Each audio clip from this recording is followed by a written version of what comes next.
ตำนานเรื่องเล่าสิ่งลี้ลับของการสร้างขัวปากกระดิ่งที่กลายเป็นความอาถรรพ์จนฮอดทุกมื้อนี้ขัวปากกระดิ่งแม่นตั้งอยู่บ้านปากกระดิ่งเมืองปากกระดิ่งแขวงบริคำไซและเป็นอีกการก่อสร้างขัวที่มีความลี้ลับและแปลกประหลาดที่นำมาซึ่งการสังเวยชีวิตของนักวิศวกรนับบ่ถ้วนจนกลายเป็นอีกการก่อสร้างหนึ่งที่มีเรื่องราวแปลกประหลาดที่สุดในสปป.ลาวเฮาปากกระดิ่งคำว่าปากในที่นี้หมายถึงสายแม่น้ำหรือปากแม่น้ำที่ไหลไปจอดกับแม่น้ำของคนลาวเฮาเอิ้นว่าปากส่วนกระดิ่งหมายถึงเสียงที่คนแถวนั้นได้ยินในทุกวันศีล15 ค่ำมีเรื่องเล่าว่าในปากแม่น้ำแห่งนี้มีความศักดิ์สิทธิ์และมนต์ขลังในทุกๆวันศีล15 ค่ำผู้คนที่อาศัยอยู่ใกล้กับแม่น้ำแถวนั้นมักจะได้ยินเสียงคล้ายๆกับกระดิ่งที่ดังขึ้นความประหลาดและอัศจรรย์เช่นนั้นจนกลายมาเป็นความเชื่อของคนลาวเฮาอีกหลายคนจะสังเกตเห็นได้ว่าในทางโค้งปากกระดิ่งจะมีศาลตั้งอยู่เต็มไปหมดซึ่งศาลหรือเฮือนหอเหล่านั้นล้วนแต่มาจากการเสียชีวิตของผู้คนที่ประมาทและลบหลู่ทั้งนั้นย้อนสาเหตุเหล่านั้นจึงเฮ็ดให้คนลาวเฮายิ่งเชื่อไปอีกว่าขัวปากกระดิ่งแห่งนี้มีสิ่งลี้ลับแน่นอนขัวปากกระดิ่งมีประวัติความเป็นมาที่น่าสนใจโดยมีเรื่องราวเล่าสืบต่อกันมาว่าเมืองปากกระดิ่งเป็นเมืองเดียวในแขวงบริคำไซที่บ่ติดจอดกันดังนั้นจึงจำเป็นต้องได้สร้างขัวขึ้นมาเพื่อสัญจรให้สะดวกยิ่งขึ้นซึ่งมีนักวิศวกรหลายประเทศมาร่วมก่อสร้างนั่นก็คือลาวเวียดนามและไทยได้พากันสร้างขัวปากกระดิ่งแห่งนี้เพื่อเชื่อมสองฝั่งของเข้าหากันแต่ในระหว่างการก่อสร้างขัวแห่งนี้กลับมักเกิดอุบัติเหตุที่แปลกประหลาดหลายขึ้นทุกมือในช่วงระหว่างการตั้งเสาเข็มเฮ็ดให้ทีมงานก่อสร้างสังเวยชีวิตไปหลายกว่า10 ศพเรื่องราวอาถรรพ์นี้ได้สั่นขวัญกำลังใจนักวิศวกรหลายคนจนแพร่กระจายไปทั่วประเทศลาวกับเหตุการณ์ที่เกิดขึ้นนี้เนื่องจากก่อนหน้านั้นมักจะมีคนไปผูกคอตายแถวแม่น้ำแห่งนี้จนเฮ็ดให้ชาวบ้านแถวนั้นเกิดความย้านกลัวแต่บ่ฮู้สาเหตุหลักว่าเป็นเพราะหยังคนจำนวนนับบ่น้อยจึงมาสังเวยชีวิตตนเองอยู่แม่น้ำแห่งนี้ส่วนการสร้างขัวก็ยังดำเนินไปต่อแต่บ่พอเท่าใด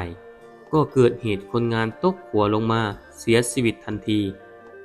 ยิ่งเพิ่มทวีความย้านกลัวให้กับคนงานทุกคนขึ้นเรื่อยๆและเหตุการณ์ประหลาดที่หาสาเหตุบ่ได้เหล่านั้นยังเกิดขึ้นมาเรื่อยๆชาวบ้านที่เล่ากันว่าในทุกๆวันศีล15 ค่ำที่มักจะได้ยินเสียงดังกังวานคือกับกระดิ่งนั้นเชื่อกันว่าดินแดนแถวนี้เป็นที่อยู่อาศัยของผีบังบดหรือของพูดผีปีศาจแห่งแม่น้ำของและแม่น้ำกระดิ่งหรือพญานาคผีเงือกผีงูที่เฝ้าปกปักรักษาในแม่น้ำแห่งนี้ย้อนสาเหตุที่ได้ยินเสียงคล้ายๆคือกับกระดิ่งนั้นจึงพากันเอิ้นแม่น้ำนั้นว่าแม่น้ำปากกระดิ่งจนฮอดทุกมื้อนี้เหตุการณ์ที่เกิดขึ้นนั้น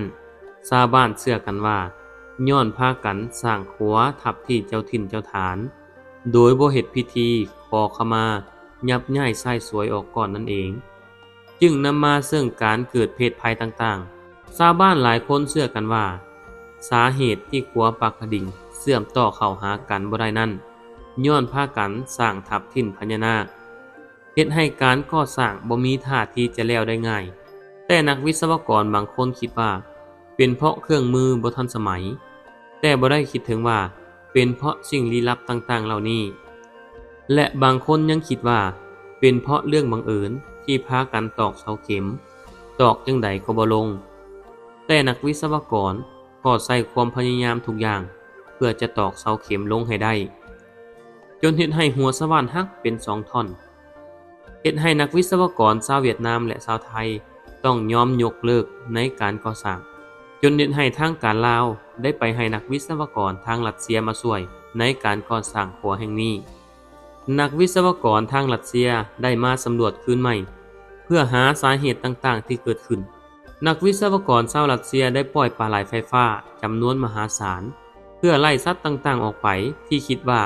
มันมาขัดขวางการก่อสร้างซึ่งคนลาวเฮาเบิ่งว่าเป็นเรื่องที่บ่น่าเกี่ยวกันแต่ปรากฏว่าการตอกเสาเข็มสำเร็จไปได้ด้วยดียังเพียงแต่การเชื่อมต่อขัวเข้าหากันทั้งสองฝั่งต่อมาอีกบ่ดลการเชื่อมต่อขัวสองส่วนเข้าหากันก็สำเร็จไปได้ด้วยดีขัวดังกล่าวจึงพากันตั้งชื่อว่าขัวยูริกากาลินเพื่อแสดงความยินดีและขอบใจต่อชาวรัสเซียคำว่ายูริกากาลินคือชื่อนักบินอวกาศของชาวรัสเซียเป็นนักบินคนทำอิฐของโลกที่เดินทางไปท่องอวกาศได้อย่างปลอดภัยและเสียชีวิตในวันที่27มีนา2511ในวัยเพียง34ปีด้วยความยิ่งใหญ่ของการเดินทางท่องอวกาศครั้งนั้นจึงพากันสร้างอนุสาวรีย์และเส้นทางต่างๆแล้วได้ใช้ชื่อลาวในสิ่งก่อสร้างเหล่านั้นขัวปากกระดิ่งก็เช่นเดียวกันเพื่อจารึกความยิ่งใหญ่เพื่อเป็นเกียรติและขอบใจทางการลาวจึงได้จารึกชื่อบุคคลสำคัญของโลกลงในขัวแห่งนี้ถึงแม้นว่าการสร้างขัวปากกระดิ่งจะสำเร็จไปได้ด้วยดีแต่กลับเกิดอาถรรพ์เพศภัยต่างๆขึ้นอีกครั้งคือหลังจากสร้างขัวสำเร็จแล้วได้เกิดอุบัติเหตุแหกโค้งเสียชีวิตนับบ่ถ้วนและเกิดการสังเวยชีวิตผู้ใช้ขัวแห่งนี้ตลอดมาหลายคนเชื่อว่าเป็นเพราะตัวตายตัวแทนคือคนที่ตายไปแล้วต้องการไปเกิดใหม่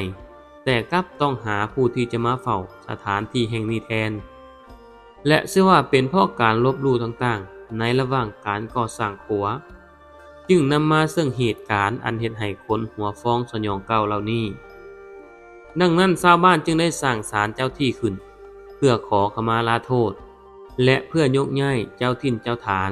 ที่อาศัยอยู่ในแถวนั้น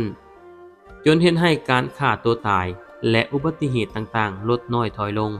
ซึ่งในปัจจุบันจะเห็นได้ว่าผู้ที่สัญจรไปมามักจะถิ่มคำหมากคำพูดอกไม้ธูปเทียนหรือจอดรถลงไปไหว้ขอพรขอโชคลาภกับสิ่งเหล่านั้นเรื่อยมาอยู่ส่วนขัวเราจะเห็นได้ว่ามีศาลใหญ่หลังหนึ่งศาลดังกล่าวเอิ้นว่าศาลเจ้าพ่อย่าโต่งโดยมีเรื่องเล่าสืบต่อกันมาว่าเจ้าพ่อโต่งถูกเทพส่งลงมาเป็นนายด้านใต้พร้อมกับนายด้านเหนือชื่อว่าเจ้าผาแดงแต่สำหรับเจ้าโต่งได้จุติลงมาเกิดเป็นมนุษย์แล้วล่องแพมาอยู่แถวปากกระดิ่งแล้วได้มามีครอบครัวอยู่ในเมืองแห่งนี้ท้าวโต่งเป็นคนอัธยาศัยดีมีศีลธรรมมีเมตตาสูงมีคนให้ความเคารพนับถือเป็นอย่างยิ่งแถวเมืองปากกระดิ่งในสมัยนั้นอยู่มามื้อหนึ่งท้าวโต่งก็คิดอยากกินแกงปลาไหลเผือก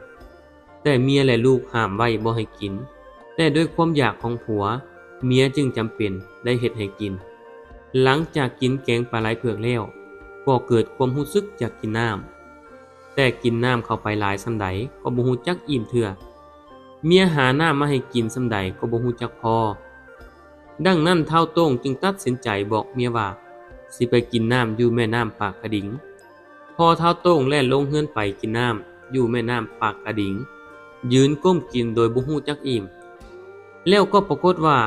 ส่วนแขนขาที่ถึกน้ำกลายเป็นงูไปแล้วพอรู้ว่าตนเองเริ่มเป็นงูความรู้สึกอยากกินน้ำก็หายไปทันทีจึงระลึกได้ว่าตนเองแม่นไผกันแท้หลังจากนั้นก็ขึ้นจากน้ำไปหาลูกหาเมียตามปกติแต่พออยู่มาช่วงกลางคืนของวันศีล15 ค่ำท้าวโต่งมักจะกลายเป็นงูส่วนกลางเวรจะกลายห่างเป็นคนปกติในเวลากลางคืนท้าวโต่งมักจะออกจากเรือนไปที่แม่น้ำเพื่อกินน้ำและร้อยลิ้นจนเฮ็ดให้คนในครอบครัวเกิดความสงสัยจึงตามไปเบิ่งจนปรากฏเห็นว่าท้าวโต่งกลายเป็นงูกินน้ำอยู่แล้วท้าวโต่งก็เล่าความจริงให้กับครอบครัวฟังว่าตัวเองถูกส่งลงมาให้เป็นหัวหน้าด้านใต้รักษาเขตแคว้นแดนใต้แม่น้ำของหลังจากบอกความจริงหมดแล้วท้าวโต่งก็บอกลาเมียว่าจะบ่ได้อยู่นำลูกนำเมียอีกแล้วจะลงไปอยู่ในแม่น้ำปากกระดิ่งแล้วสั่งเมียว่าถ้าภัยจะเดินทางข้ามแม่น้ำปากกระดิ่งห้ามใส่เสื้อสีแดงห้ามใส่ผ้าแพรสีแดงย้อนสีแดงเป็นสีประจำตัวของเจ้าโต่ง และถ้าไผมีความเดือดร้อนให้มาจุดธูปห้องเอิ้นหาการเดินทางเมื่อก่อนยังต้องใส่เรือข้ามและทุกคนก็มักจะมาขอพรให้เจ้าย่าพ่อโต่งคุ้มครองในการเดินทางให้ปลอดภัยเสมอมาดังนั้นการข้ามแม่น้ำด้วยเรือเมื่อก่อนมักจะพบเห็นงูน้อยใหญ่ลอยข้ามน้ำพร้อมเรืออยู่ตลอดมาเชื่อกันว่าเจ้าโต่งได้กลายเป็นพญานาคช่วยปกปักรักษาคนที่ข้ามไปมาในแม่น้ำแห่งนี้ดังนั้นชาวบ้านจึงพากันสร้างศาลเจ้าโต่งขึ้นมาในบริเวณหัวขัวปากกระดิ่งและนับตั้งแต่นั้นมาผู้คนที่เดินทางผ่านไปทั้งนั้นก็มักจะจอดรถลงไปขอพรให้เดินทางปลอดภัยค้าขายดีและอื่นๆนี่ก็เป็นเรื่องเล่าตำนานความลี้ลับความอาถรรพ์ของขัวปากกระดิ่งที่หลายคนได้ผ่านไปและยังสงสัยว่าเป็นหยังต้องมีศาลเจ้าที่อยู่แถวนี้แต่จังไหนก็ตาม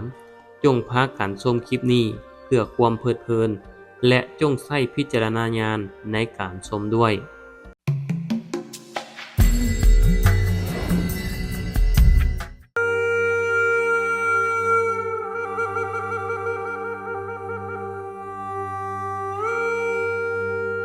ตำนานหักอมตะขุนลูนางอ้วในตอนที่พวกเขายังน้อยก็มักจะได้ยินผู้ใหญ่เล่านิทานเรื่องขุนลูนางอ้วสู่เฮาฟังตลอดมาและก็ยังมีหมอลำลาวและอีสานทั้งลำเพลินและลำเรื่องต่อก่อนได้นำไปแสดงและลำให้ชมมาตลอดเช่นกันซึ่งเมื่อเฮาใหญ่ขึ้นมาก็อยากจะอ่านนิทาน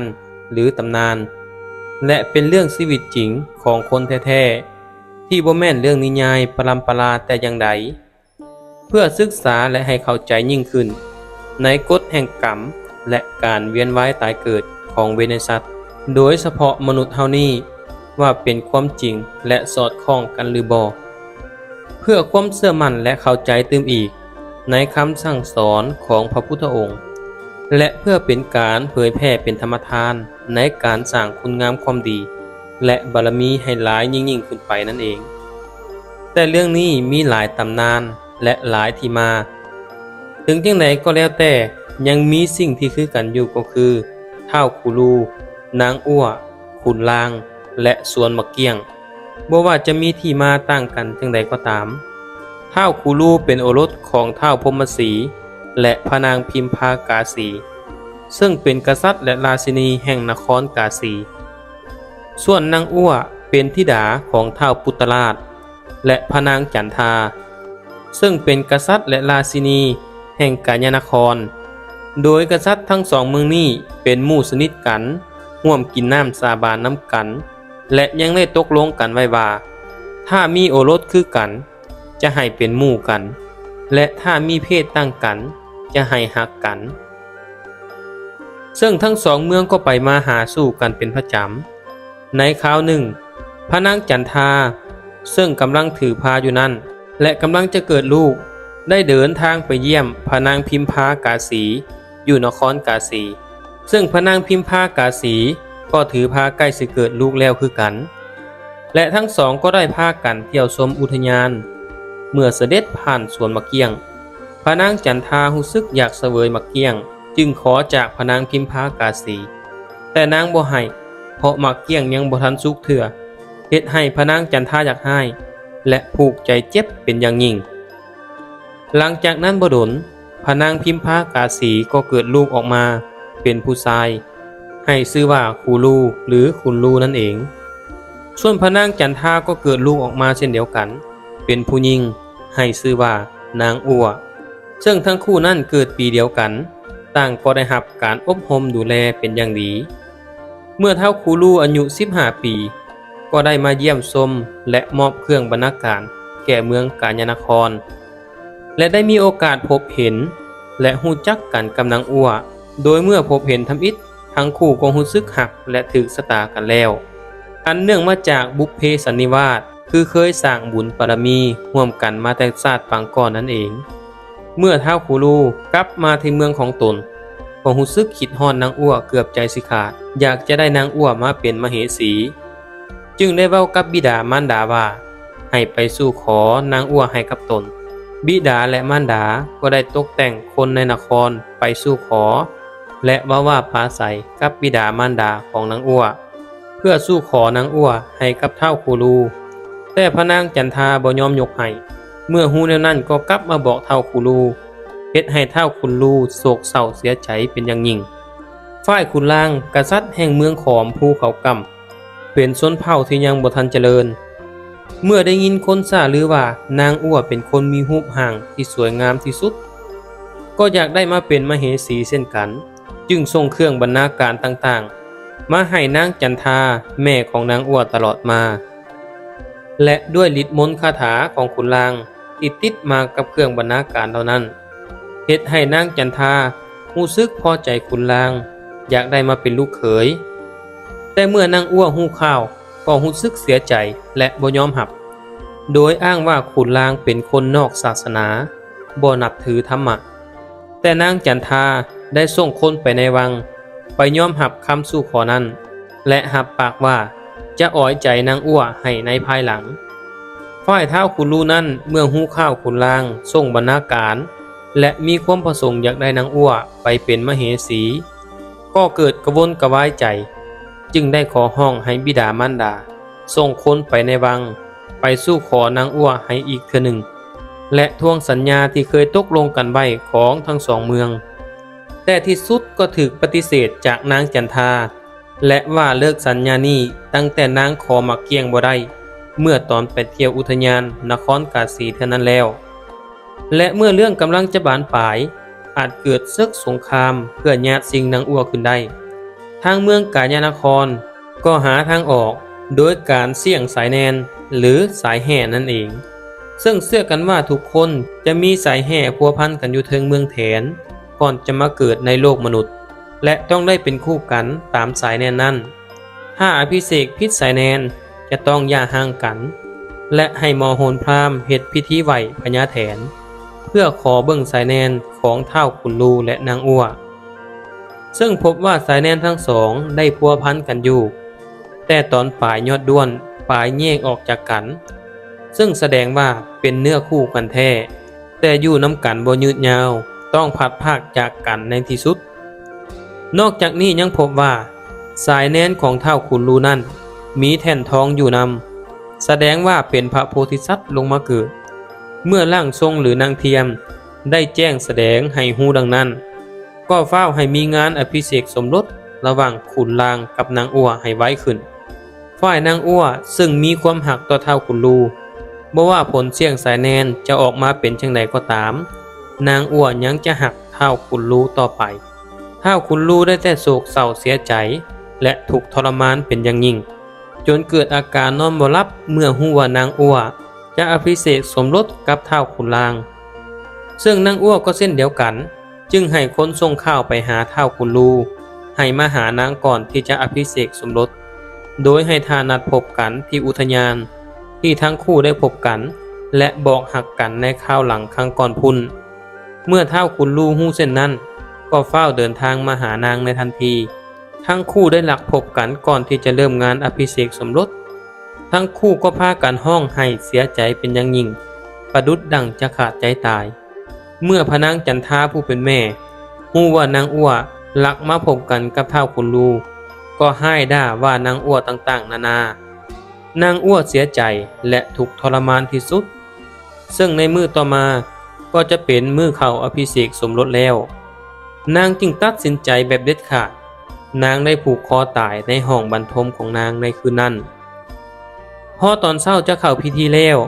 แต่นางอัวยังบ่ทันเสด็จออกมาก็เลยต้องให้คนเข้าไปตามฝ่ายขุนลูเมื่อฮู้ข่าวว่านางอัวผูกคอตายแล้วก็โศกเศร้าเสียใจเป็นอย่างยิ่งถูกทรมานและอาลัยอาวรณ์ที่สุดจึงถอดดาบออกมาแล้วก็แทงคอตนเองตายตามนางไปฝ่ายขุนล่างเมื่อฮู้ข่าวให้ก็ตกใจหลายและเมื่อลงจากหลังสร้างในขบวนแห่ขันหมากทันทีที่พระบาทแตะพื้นดินแผ่นดินก็แยกออกสูบเอาขุนล่างลงสู่นรกอเวจีทันทีเนื่องจากผลกรรมที่กระทำให้คนที่หักกันแตกแยกเรื่องนี้สอนให้รู้ว่า 1. ที่ใดมีหักที่นั่นมีทุกข์ 2. เรื่องของกฎแห่งกรรมในอดีตชาตินั้นเนื่องจากท้าวขุนลูและนางอั้วได้ก่อเวรไว้จึงต้องมาใส่เวรใส่กรรมในชาตินี้คือบ่สมหวังในความหักนั่นเองเพราะเมื่อชาติปางก่อนท้าวขุนลูเป็นเจ้าเมืองเบงซอนหรือบันซอนนางอั้วเกิดเป็นมเหสีชื่อว่านางดอกซ่อนในตอนนั้นมีผัวเมียคู่หนึ่งบ่เกรงกลัวต่อนางดอกซ่อนนางจึงอยากให้จึงแจ้งเจ้าเมืองให้ลงโทษคนคู่นี้เจ้าเมืองจึงสั่งบ่ให้เป็นผัวเป็นเมียกันหากพี่น้องคนใดแนะนำให้ผัวเมียมาอยู่นำกันเป็นผัวเป็นเมียกันอีกจะถูกประหารเฮ็ดให้ทั้งคู่เสียใจหลายฝ่ายเมียนั่นได้ผูกคอตายส่วนผัวนั่นใช้มีดแทงคอตนเองตายตามซึ่งเวรกรรมนี้จึงได้ตามสนองท้าวขุนลูและนางอั้วในชาตินี้เอง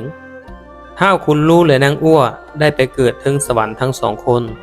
และได้พบกันเป็นสามีภรรยากันถึงสวรรค์ซึ่งเมืองกาสีและเมืองกัญญนครอยู่โลกมนุษย์นั้นก็ได้จัดพิธีเผาศพให้กับทั้งสองโดยเผาศพทั้งสองคนพร้อมกันและได้สร้างพระธาตุบรรจุอัฐิทั้งสองไว้อยู่บ่อนเดียวกันแล้วทั้งสองเมืองก็กลับมาสามัคคีหักแพงกันคือเก่าซึ่งวิญญาณของท้าวขุนลูและนางอั้วได้แสดงอภินิหารให้ผู้คนชาวเมืองได้เห็นอยู่ตลอดมาคนบูฮานบอกลูกบอกหลานว่าดักแด้ขุลูอยู่ในใบตองกล้วยก็คือท้าวขุลูส่วนนางอั้วได้ไปเกิดเป็นต้นดอกไม้หอมที่ชาวลาวและชาวอีสานเอิ้นว่าดอกสะเลเตคนไทยเอิ้นว่าดอกมหาหงส์ส่วนบางพื้นที่เอิ้นว่าดอกกระดันงานั่นเองดังที่ปรากฏให้เห็นกันมาจนฮอดทุกมื้อนี้เพิ่นสอนลูกสอนหลานให้ฮู้ฮักตำนานอมตะนี้อันเป็นเทพนิมิตหรือพรหมบัญญัติจนไปสู่กาลประวัติศาสตร์บางคนบอกว่าท้าวคูลูก็คือท้าวผาแดงนางอั้วก็คือนางไอ้คำขุนลางก็คือพญาศรีสุโธนคราชนั่นเองนี่ก็คือเรื่องหักอมตะขุนลูนางอั้วหากส่วนใดขาดตกบกพร่องต้องขออภัยด้วย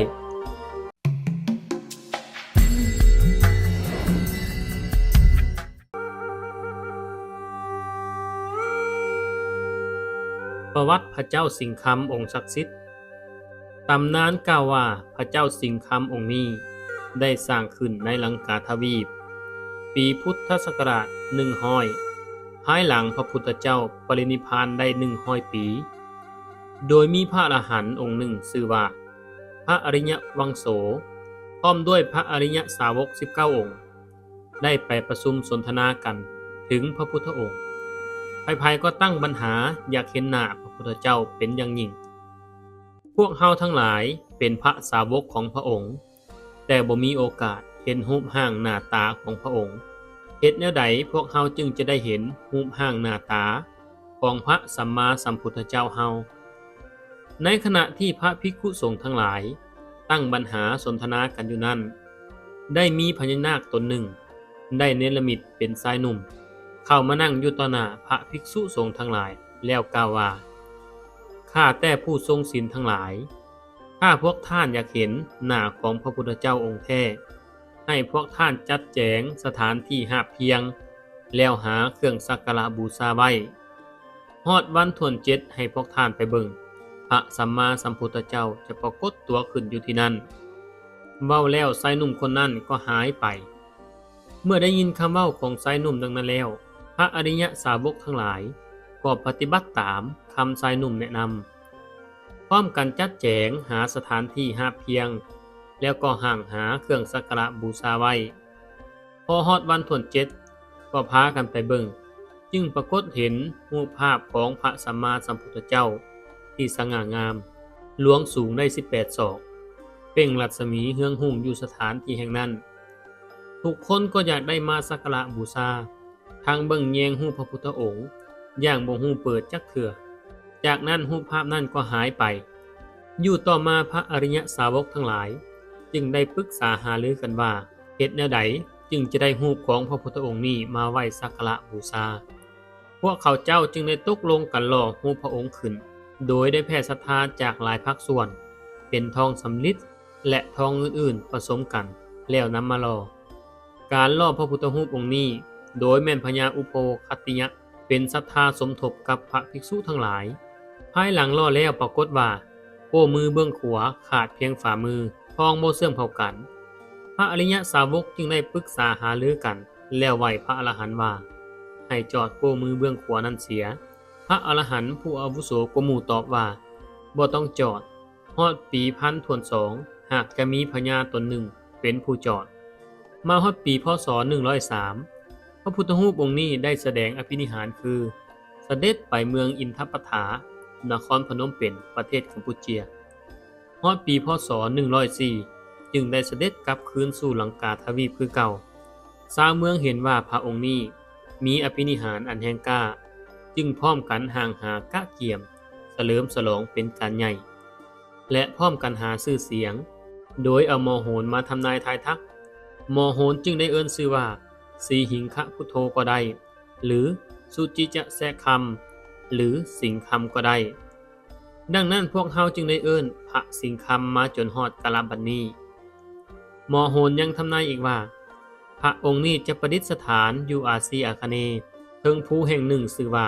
ภูเขาควยจนชั่วกาลนานอยู่ต่อมาพญาศรีธรรมราชปกครองเมืองศรีอยุธยาซึ่งเป็นสหายกับพญาอุโภคัตติยะอยู่ลังกาทวีปได้ฮู้ข่าวว่าพระสิงคำหรือว่าพระแสกคำมีฤทธิปาฏิหาริย์แห่งกล้าจึงคิดอยากได้มาสักการะบูชาจึงแต่งทูตพร้อมทั้งเครื่องบรรณาการของฝากไปต้อนพญาอุโภคัตติยะเพื่อขอเอาพระสิงคำมาไว้สักการะบูชาถ้าพญาอุโภคัตติยะบ่ให้จะใช้กำลังญาติเยียงเอาพระเจ้าอุโภคัตติยะแห่งลังกาทวีปจึงได้มอบพระเจ้าสิงคำให้แก่พญาศรีธรรมราชโดยได้ห่างสะเพาแล้วอาราธนาอัญเชิญพระเจ้าสิงคำเข้าสะเพาทั้งอธิษฐานว่าขอให้พระพุทธรูปเจ้า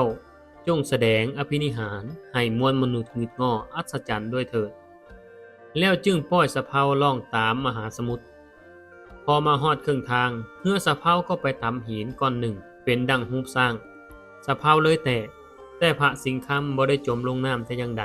สถิตอยู่เทิงแผ่นเดียวล่องลอยตามกระแสน้ำจนมาถึงฝั่งกรุงศรีอยุธยาด้วยการเฝ้ารักษาของพญานาค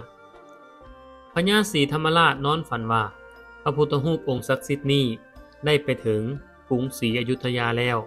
เมื่อตื่นมาจึงแต่งเสนาอามาตย์ออกไปเบิ่งอยู่ท่าน้ำเลยเห็นว่าพระพุทธรูปประดิษฐานอยู่เทิงแผ่นเดียวไหลมาจึงตีข้องห้องเปล่าให้ชาวเมืองทั้งหลายเอาข้าวตอกดอกไม้ไปไหว้บูชาต้อนรับและทำการสมโภชครบงานแล้วให้เอาพระเจ้าสิงคำไปประดิษฐานอยู่กรุงศรีอยุธยาต่อมามีพญาชื่อว่ามหาพรหมได้จอดโป้มือเบื้องขวานั้นให้สมบูรณ์พระเจ้าสิงคำได้ประดิษฐานอยู่เมืองศรีอยุธยาเมืองกำแพงเพชรและเมืองเชียงราย14สั่วพญาปีพศ868พระองค์นี้ได้มาประดิษฐานอยู่เมืองล้านสร้างสมัยพระเจ้าโพธิสาราชพระพุทธรูปองค์นี้มี3ชื่อในสมัยสถิตอยู่กรุงศรีอยุธยาเขาเอิ้นกันว่าพระสีหิงหรือพระแสกคำและพระสิงคำก็ได้ภายหลังประดิษฐานอยู่เมืองศรีสัตนาคณาหุดแล้วแม่นได้ย้ายไปประดิษฐานอยู่เมืองหาดทรายฟองนับแต่พระองค์นี้ได้มาประดิษฐานอยู่เวียงจันทน์รวมได้22สั่วพญานับทั้งประดิษฐานอยู่เมืองหาดทรายฟองพระเจ้าสิงคำปรากฏตัวอยู่วังหอมน้ำภาคเมืองหลาแฝงอุดมไซในปีพศ1353 1355ตามหลักฐานจากการเล่าปากต่อปากของประชาชนเขตล่องน้ำอูและน้ำภาคเมื่อเว้าถึงเมืองหลาหรือเมืองหลามีประวัติความเป็นมาอันยาวนานสมควรซึ่งบ่มีไผสามารถให้ข้อมูลได้ว่าชาวเมืองหลามาดำรงชีวิตอยู่สถานที่แห่งนี้แต่เวลาใดในพื้นเมืองไซได้กล่าวไว้ว่ามีพญามาจากเมืองไหลเมืองสอ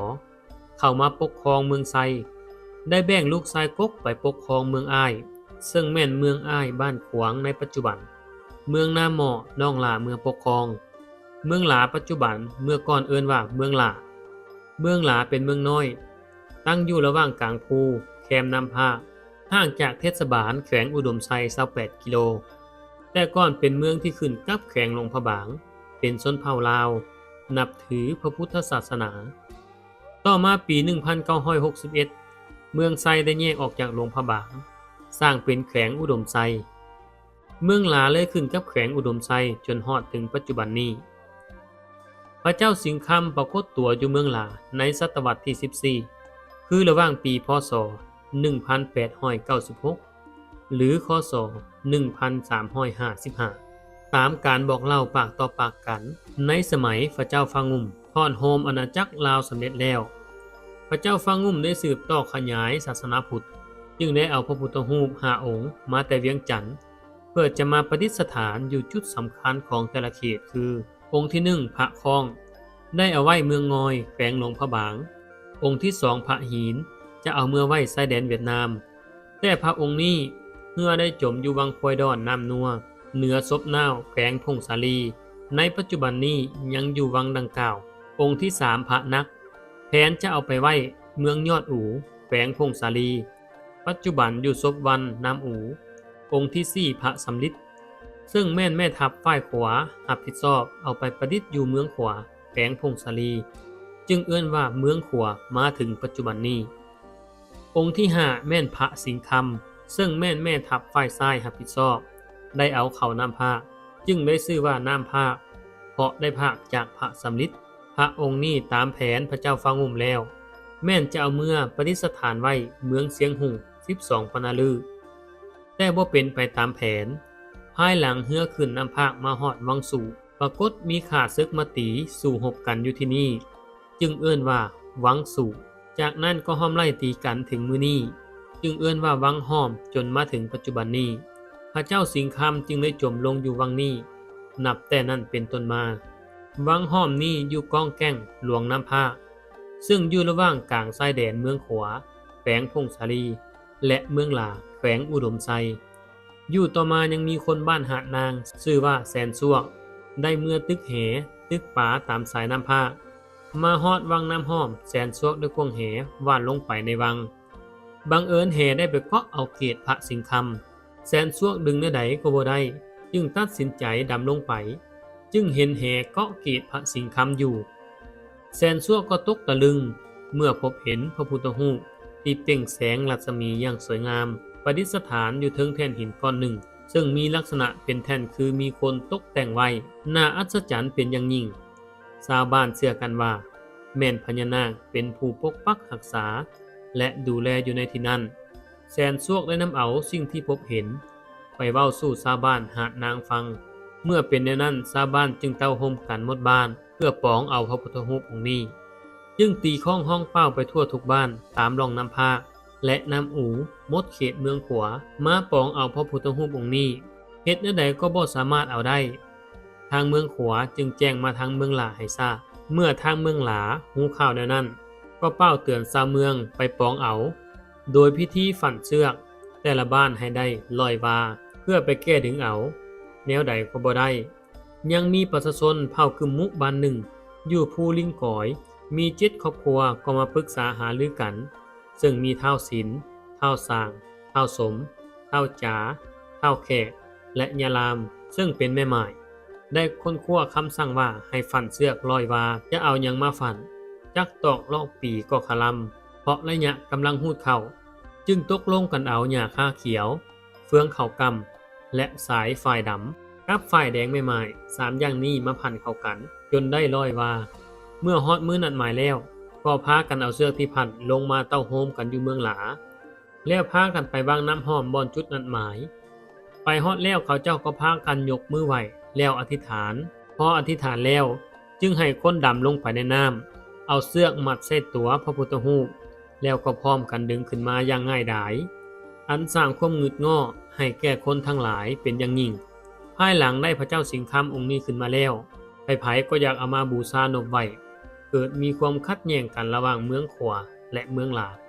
เมื่อเป็นแนวนั้นจึงตกลงกันเสี่ยงเอาด้วยบุญด้วยวิธีอาราธนาเอาพระพุทธรูปองค์นี้เข้าใส่เหือแพแล้วอธิษฐานว่าถ้าพระพุทธรูปองค์นี้ได้ไหลลงไปทางใต้ให้เป็นของฝ่ายใต้คือบ้านหาดนางเมืองขวาถ้าไหลขึ้นเหนือจะเป็นของฝ่ายเหนือคือทางเมืองหลา พออธิษฐานแล้วก็ปล่อยเรือสู่กลางวังน้ำเรือได้ทวนกระแสน้ำขึ้นไปทางเหนืออย่างน่าอัศจรรย์ดังนั้นพระพุทธรูปองค์นี้จึงตกเป็นของทั้งฝ่ายเหนือเมื่อเป็นคือแนวนั้นทางเมืองหลาจึงมอบให้ชาวบ้านภูลิงกอยเป็นผู้หามแห่พระพุทธรูปองค์นี้พอแต่แหนแห่จากวังห้อมมาฮอดภูกิวอิฐผู้หามทั้งหมดก็เกิดมีอาการอิดเมื่อยหามแนวใดก็บ่ขึ้นและบ่สามารถเคลื่อนย้ายไปได้จึงพากันพักผ่อนอยู่กิวอิฐนั้นซึ่งแม่นตีนภูเขาควายวัดพระเจ้าสิงคำเมืองหลาในปัจจุบันนี้ย้อนว่าอิฐเมื่อยหลายจึงใช้ชื่อว่ากิวอิฐมาจนถึงปัจจุบันนี้ในเมื่อบ่สามารถเคลื่อนย้ายไปทางไหนได้จึงได้นำหมอโหรมาทำนายทายทักหมอจึงทำนายว่าพระพุทธรูปองค์นี้จะประดิษฐานอยู่ภูเขาควายบ่อนปะน้ำพบแต่บ่มีไผฮู้ว่าแม่นบ่อนใดแท้จึงทำนายตื่มอีกจึงฮู้ว่าแม่นภูกิวอิฐนี้แล้วแม่นภูเขาควายภูน้อยนี้ตั้งอยู่ระหว่างกลางน้ำหลาและน้ำภาคกองใส่กันจึงพาการเคลื่อนย้ายเอาพระเจ้าสิงคำองค์นี้ขึ้นเมื่อไว้ถึงจอมภูนี้ซึ่งแม่นบ่อนวัดปัจจุบันนี้ชาวเมืองหลาพากันมาปลุกตูบมุ่งหญ้ากว่าไว้แล้วจึงพร้อมพากันอุปถากรักษาสมทบกับชาวบ้านลันภูลิงกอยหลังจากนั้นทางการจึงตกลงยกย้ายบ้านลันมาอยู่หัวห้วยแลเพราะว่าหัวห้วยแลมีถ้ำชาวบ้านได้เชื่อถือกันว่าแม่นถ้ำพระสิงคำอยู่ในถ้ำแห่งนี้ปรากฏว่ามีมะผาเป็นคือแท่นนั่งคือมีคนเฮ็ดไว้อยู่หัวห้วยนี้ก็มีน้ำออกหูมาหลายๆหูอยู่ในก้อนหินผาก้อนเดียวเกิดเป็นวังในสมัยก่อนเล่ากันว่ามีป่าใหญ่อยู่ในหูหลายโตไผๆก็ปองเอาบ่ได้พร้อมกันนี้จากผาที่น้ำออกหูนั้นเมื่อประมาณ100 เมตรก็ปรากฏว่ามีหูลึกประมาณ200 เมตรและกว้าง5 เมตรเข้าเมื่อบ่สุดจักเทื่อนอกจากหูนี้แล้วจึงแม่นถ้ำอยู่เทิงหูนี้ถ้ำนี้ติดพันกับเรื่องเล่าอภินิหารของพระเจ้าสิงคำตามการเล่าลือของเฒ่าแก่ว่ามีบางครั้งพระสิงคำมักหายอยู่วัดภูเขาควายแล้วเมื่อประดิษฐานอยู่ในถ้ำห้วยแลนี้เพราะว่าห้วยแลนี้มีถ้ำมีหูหลายตามการสันนิษฐานของเฒ่าแก่ว่าอาจจะแม่นพญานาคเป็นผู้ปกปักรักษาพระองค์นี้อยู่บ่อนใดก็ปรากฏมีหูพญานาคอยู่ภูเขาควายบ่อนวัดปัจจุบันนี้ก็มีหูคือกันชาวบ้านลันที่อยู่ห้วยแลได้ย้ายออกมาจากบริเวณถ้ำออกมาอยู่แคมป์ทางรถในปี 1979 จึงเปลี่ยนชื่อว่าบ้านสามัคคีไซหลัก 15 ประชาชนลาวเทิงบ้านดังกล่าวแม่นได้นับถือพระพุทธศาสนาจนถึงปัจจุบัน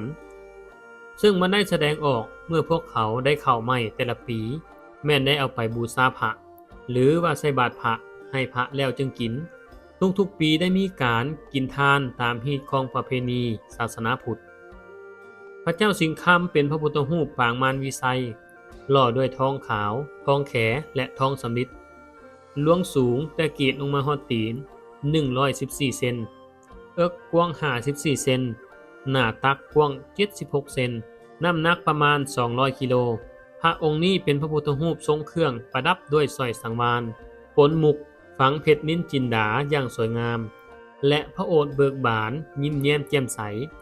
พระพักตร์สง่างามพระจักษุมีแววแห่งความเมตตากรุณาอุเบกขาอย่างเห็นได้ชัดศิลปะการล่อแม่นงดงามผู้ใดได้เห็นแม่นเกิดศรัทธาเหลื่อมใสอยากไปนบไหว้บูชาชาวเมืองหลาก็คือชาวอุดมไซและประชาชนตามร่องน้ำภาคน้ำอูก็ถือว่าเป็นพระพุทธรูปองค์ศักดิ์สิทธิ์เป็นที่พึ่งทางใจมาตลอดหลายๆชั่วคนเคยแสดงอภินิหารต่างๆคือแสดงฤทธิ์เดชภายหลังประชาชนเผ่ากึมมุดึงได้แล้วในการเสี่ยงและอธิษฐานของประชาชนแล้วปรากฏว่าเรือได้ไหลขึ้นทางเหนือทั้งที่บ่มีคนพายอันนี้ก็น่าอัศจรรย์พอหามจากวังน้ำห้อมมาฮอดภูเขาควายบ่อนวัดอยู่ปัจจุบันนี้ผู้หามทั้งหมดก็มีอาการอิดเมื่อยจึงเอิ้นว่าภูนี้เป็นภูกิวอิฐจนถึงปัจจุบันอยู่มาสมัยพระเจ้าอุ่นคำครองราชสมบัติพวกเจืองมาปุ้นเจาะเอามังหัวใจไปแต่ก็เกิดมีฟ้าผ่ามีลมพายุพัดต้นไม้มาทับพวกเจืองตายไปจนหมดนี่ก็น่าอัศจรรย์ที่สุดในปางสงคราม เมืองหลาถึกยุนยิงใส่วัดพระเจ้าสิงคำนี้เพราะวัดนี้เป็นโปรดค่ายทหารแต่ลูกปืนบ่ถึกวัดจากลูกเป้าหมายแม่นยิงใส่วัดอันนี้ก็น่าอัศจรรย์ในเมื่อก่อนฮอดวันศีล14-15ค่ำวันศีลใหญ่ตอนค่ำเพิ่นก็มักหายตัวไปปงกันข้ามตอนเช้ามาผัดกลับมาคือเก่าสิ่งที่ชาวเมืองหลาเชื่อถือกันที่สุดก็แม่นการบะบนขอพรพระเจ้าสิงคำช่วยสู้บ่ว่าจะแม่นการเจ็บเป็นและมีสิ่งอัตคัดบ่ฮู้วิธีแก้จะเฮ็ดแนวใดแล้วจึงเขียนการบะไปบะบนอธิษฐานขอให้เพิ่นช่วยสู้แม่นช่วยค้ำช่วยสู้ได้อีหลีถ้าหากแม่นคนเจ็บก็ดีขึ้นหรือบะขอโชคลาภและอื่นๆก็ได้คือกันเป็นน่าเชื่อถือของคนทั้งหลายจนถึงปัจจุบันนี้นี่ก็คือประวัติตำนานพระศักดิ์สิทธิ์แห่งสปป.ลาวพระเจ้าสิงคำข้อมูลอ้างอิงจากปึ้มประวัติพระเจ้าสิงค